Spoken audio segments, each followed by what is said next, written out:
ما لك يا مصر حزينة تكشرين عن أنيابك؟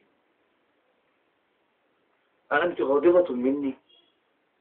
فلتخبريني ما بك، فأنت أمي بعد أمي، تدرين أني أحبك وتعلمين جيدا قدر إخلاصي لك.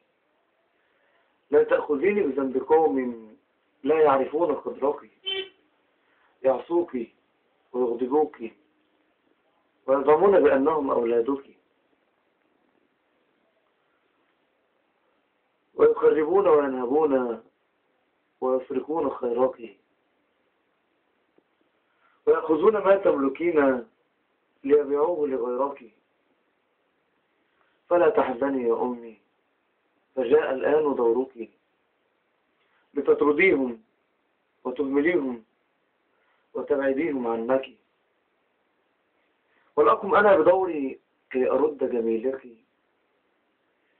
فلتميليني فرصة وتوعديني بأنك لن تتركيني ثانية.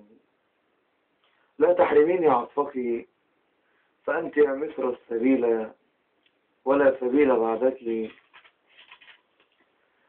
أنت كالأمة الحميمة، لا تتركين أبناءك، فإن قبلت تتركيني فلن أعيش بدونك.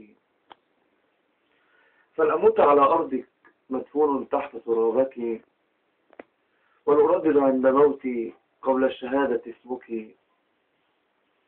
فأرجوك لا تتركيني لأعوض ما فاتك، فأنا ابنك يا مصر وفخر لي أني ابنك.